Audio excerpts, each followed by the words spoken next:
Salut! Cette vidéo aussi est pour répondre à la question pourquoi est-ce que je dis que ma pratique de tarot peut être une pratique considérée comme laïque? Autrement dit, pourquoi est-ce que je pense que cette approche-ci au tarot ne demande pas de foi ou de croyance? Bien, premièrement, je trouve ça important de mentionner que je suis un grand sceptique moi-même. Moi, quand je me suis fait présenter le tarot au début, j'avais que des doutes. J'étais vraiment pas réceptif, j'aimais pas l'esthétique, je trouvais que ça avait l'air ésotérique et wou-wou, puis c'est vraiment pas mon genre. Et puis, après avoir pratiqué pendant un certain temps, je pense qu'il y a un peu un angle mort dans la conversation populaire sur le tarot qui néglige l'utilité de cet outil et de cette pratique-là comme étant un outil pragmatique. Fait que là, la raison pour laquelle moi je mets l'emphase sur le pragmatisme, c'est entre autres parce que j'ai l'impression que la conception populaire du tarot, étant d'où moi je venais avant de commencer à pratiquer, puis aussi je pense que c'est aussi la majorité des offres de tarot qui sont sur le marché, sont des offres qui ont rapport avec la foi. T'sais. Donc on brasse les cartes, on joue avec nos cristaux et puis on sort les cartes qui sont les suggestions de l'univers pour ton avenir et puis on doit un peu se plier à cette interprétation-là puis à cette autorité-là parce qu'on fait confiance à la vie et à l'univers et aux cartes et aux anges et tout le reste. Fait que mon intention n'est pas de dire que cette approche-là est invalide. Parce que, à mon avis, s'il y a des forces subtiles et magiques dans la vie, ils vont faire leur job qu'on mette le focus dessus ou non. Mais plutôt, moi, ce qui m'intéresse, c'est le fait que la pratique de faire une lecture de tarot en dialogue et en relation avec quelqu'un qui arrive à la lecture ou à la table avec une problématique significative, la pratique de faire une lecture de tarot offre tellement de bénéfices au-delà de est-ce qu'on fait confiance que c'est les bonnes cartes. On n'a pas besoin de faire confiance que c'est les bonnes cartes pour en tirer bénéfices, avantages, richesses, etc. Donc, je vais expliquer pourquoi est-ce que ça marche, pourquoi est-ce que moi je pense que ça marche comme ça. Fait que là, on arrive à la lecture avec un nœud, une problématique majeure qu'on a de la misère à régler autrement dans notre vie. T'sais. Fait que là, on a une grande question ou un thème qui traîne puis qu'on a de la misère à trouver, à savoir quoi faire avec ça. OK. Là, ce qu'on fait, c'est qu'on prend le paquet de cartes et on brasse et puis on place les cartes face vers le bas. Donc, ni un ni l'autre ne choisit une carte avec comme une intention d'avance. On se fait surprendre par la carte qui sort. Puis moi, ma job en tant qu'interprète, c'est de dire, bon, ben cette carte-ci, elle veut dire telle affaire ou elle réfère à tel aspect de la vie ou t'as-tu pensé à telle chose en lien avec ce problème-là. Puis à chaque fois qu'on tire une carte, on se fait surprendre par un angle, c'est comme un angle d'attaque à la question que ni un ni l'autre, on avait choisi. Donc, une carte, ça va, 2 cartes, 3 cartes, 4. Ça ne veut pas dire que c'est nécessairement les bonnes cartes et les bonnes questions, mais à chaque fois qu'on essaye d'interpréter une des cartes et de trouver un lien entre cette carte-là et la problématique, ça travaille notre capacité de création de sens, puis notre capacité de résolution de problèmes, puis fait que ça aiguise comme une perspective existentielle qui, autrement, peut être un peu au repos parce que la vie, c'est compliqué puis on est trop occupé à gérer nos affaires puis à survivre, faire nos jobs, la famille, etc. Donc, tu sais, c'est dur de prendre le temps d'entretenir une attention aiguisée sur des questions existentielles personnelles. Fait que là, ce qu'on fait, c'est qu'on prend le temps, on s'assoit ensemble, puis on place au centre de la table le thème, c'est la question qu'on veut explorer ensemble dans cette lecture-là.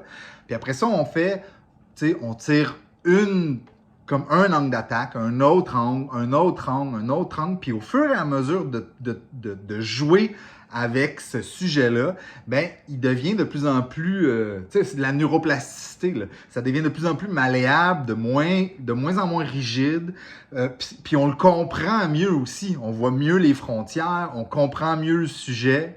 Puis là, on est comme outillé pour approfondir. Puis là, continuer. Puis là, ce qu'on fait, c'est qu'on le fait en conversation. Donc, moi, j'interprète une carte. Ah, ça veut dire quoi pour toi? Ou est-ce que ça te parle? Si oui, comment? Puis après ça, toi, tu m'offres un bout du puzzle que j'ai pas, qui est ton expérience personnelle. Et puis après ça, on continue à explorer ensemble.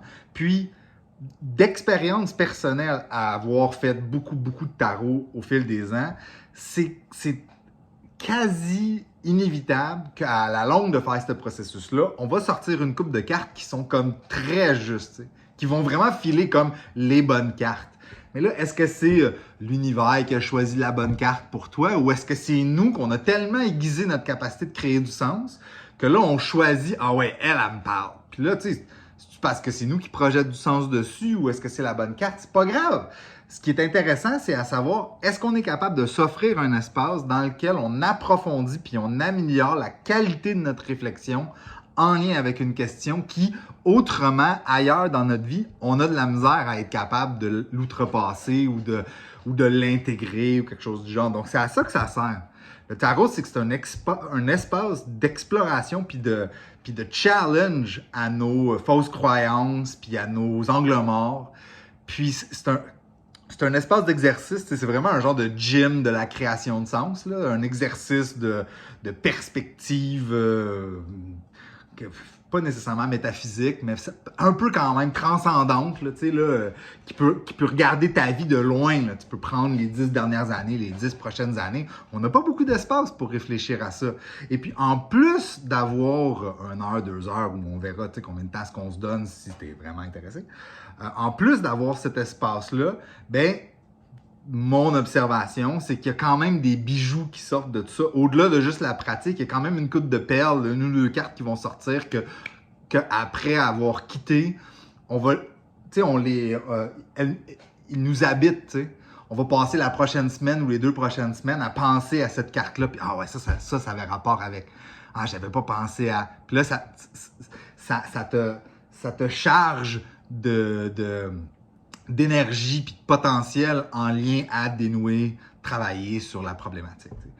Donc, si l'outil et la pratique permet cet approfondissement ou développement de la compétence de création de sens, on n'a pas besoin de croire en le tarot. T'sais. Ça n'a pas besoin. Est-ce que c'est utile? Est-ce que ça marche? Est-ce que c'est riche? Oui. Donc, est-ce qu'on a besoin de faire confiance à l'univers qui choisit les bonnes cartes? Non. Ça donne que souvent, oui, il y a un match, puis c'est riche, puis c'est le fun, ça aussi. Mais on n'a pas besoin d'aborder la pratique du tarot à travers la foi. Puis moi, je pense que c'est ça la grande richesse de cette approche-ci, c'est que ça peut offrir accès à des gens qui seraient autrement... qui sont pas nécessairement spirituels ou qui arrivent pas avec une foi préconçue à propos du tarot. Il y a de la place pour en tirer valeur quand même. Et à cause du fait que j'ai un focus très pragmatique et psychodynamique, exploratif, etc., ben c'est pas en conflit avec la foi que tu apporterais à la conversation non plus. Ça cohabite. Mais c'est pas nécessaire. Je trouvais ça important de le mentionner clairement parce que j'ai vraiment l'impression qu'il y a un préjugé, mais c'est peut-être même un fardeau légitime là, de la culture populaire autour du tarot qui insiste que le tarot c'est de la magie. C'est comme, moi je dis que le tarot c'est de la magie, mais t'es pas obligé de l'aborder à travers l'angle ésotérique et magique. Tu peux l'aborder comme un outil. Moi je l'aborde comme un outil. Puis je trouve ça fascinant, transformatif, comment ça a du potentiel. C'est ça que je veux offrir. Voilà. Si ça vous intéresse, n'hésitez pas, écrivez-moi, on prend rendez-vous, et puis on vérifie que ça donne. C'est bon? À plus.